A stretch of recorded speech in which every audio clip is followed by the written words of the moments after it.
안녕하십니까? KCN 뉴스 브리핑입니다.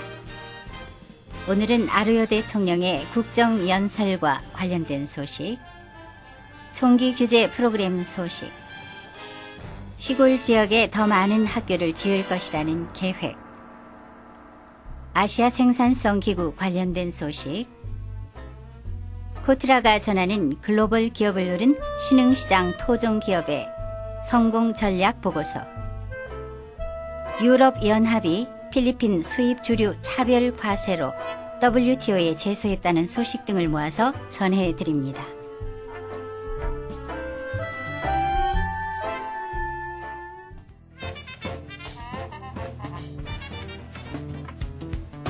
첫 번째 소식은 연합뉴스에서 전하는 필리핀 반정 데모 소식입니다. 글로리아 아로요 필리핀 대통령의 오는 2010년의 차기 대선을 앞두고 자신의 마지막 국정연설이 있었습니다. 시위자들이 지난 7월 27일 마닐라 케존시티에서 필리핀 의회를 향해 가두 시위 행진을 벌였고, 글로리아 아루요 대통령의 국정연설 중에 그녀의 허수아비를 불사르기도 했습니다.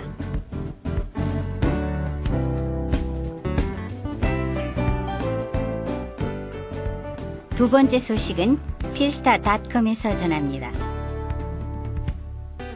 필리핀 정부 관계자는 지난 7월 23일 총기 규제 프로그램에 공식적으로 사인했습니다. 정부는 이번 이행이 필리핀의 평화를 촉진하고 질서를 유지하는 데 큰 영향을 줄 것이라고 자평했습니다.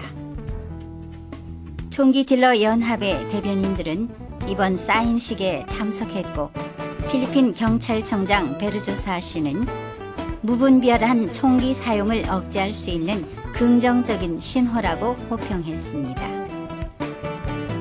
정부는 매월 불법 총기 소유율을 최소한 3%씩 줄이는 것을 목표 삼을 것을 말했습니다. 세 번째 소식은 마닐라 불리틴에서 전합니다. 아루요 대통령은 3,600만 페소를 투자해서 시골 지역에 더 많은 학교를 지을 것을 발표했습니다.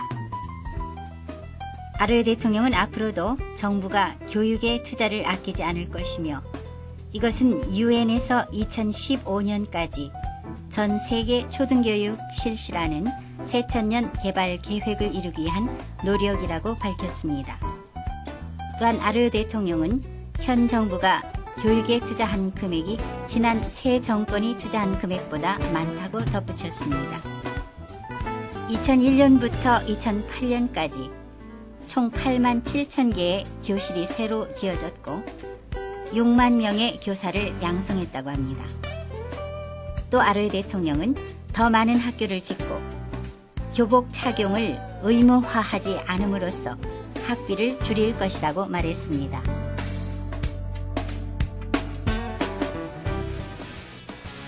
네 번째 소식은 서울 뉴스와이어에서 전합니다. APO, 즉 아시아 생산성 원탁회의는 1961년 4월 필리핀 마닐라에서 처음 열려 생산성 향상을 통한 생산 증가가 이상적인 방향이며, 국가 생산성 향상을 위한 각 국가의 노력을 지속적으로 강화하기 위해 아시아 국가들 간의 다각적인 협력을 통해 생산성 기술을 함께 발전시킬 것을 목표로 합의한 후 61년 5월 11일 정식으로 출범하게 됐습니다.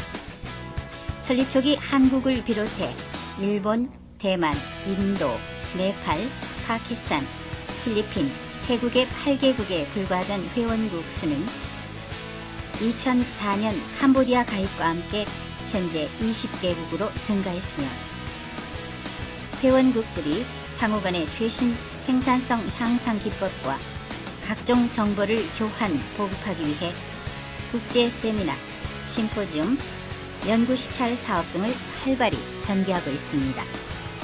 한국생산성본부의 최동규 회장은 7월 28일부터 31일까지 4일간 서울 을지로 국도호텔에서 아시아 생산성기구 11개 회원국의 공무원 및 공공기관 관계자, 연구원 및 학자, 정부 관계자 등 17명이 참가한 가운데 APO 공공부문 생산성 연구회의를 개최합니다. 이번 회의 참가 회원국은 대만, 피지, 이란, 인도네시아, 말레이시아, 네팔, 파키스탄, 필리핀, 스리랑카, 태국, 베트남입니다. 이번 연구회의에서는 회원국의 공공부문이 직면한 도전 과제, 공공부문 혁신 방안, 공공부문 생산성 향상을 위한 핵심 사항에 관한 다양한 지식과 경험을 공유하고 전문가 강의 및 토론을 거쳐 팀별로 주제 발표를 합니다. 또한 최근 공기업 선진화 방안을 비롯해 한국 정부의 공공부문 개혁을 위한 노력, 그간의 성과, 향후 발전 방향에 관해 논의하게 됩니다. 7월 28일 기획식과 더불어 진행되는 회의는 한국, 캐나다, 말레이시아 등 각국의 전문가가 자국의 공공부문 혁신의 성과와 정책 및 비전을 발표하고 실제로 한국의 현장 사례를 공유하기 위해 한국행정연구원을 방문해서 국내 공공부문 혁신에 관한 다양한 활동을 소개할 예정이라고 합니다.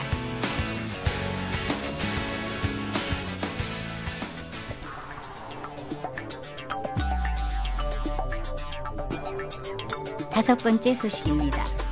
코트라는 27일 글로벌 기업을 누른 신흥시장 토종기업의 성공전략 보고서 주요 14개국의 신흥시장에서 글로벌 기업과의 경쟁을 이겨낸 23개 토종기업의 사례를 소개했습니다. 글로벌 기업에 비해 현지 소비자에 대한 이해도가 높을 수밖에 없는 토종기업은 글로벌 기업이 놓치기 쉬운 현지 문화와 소비자의 입맛을 최대한 활용해 글로벌 기업을 꺾었다고 합니다.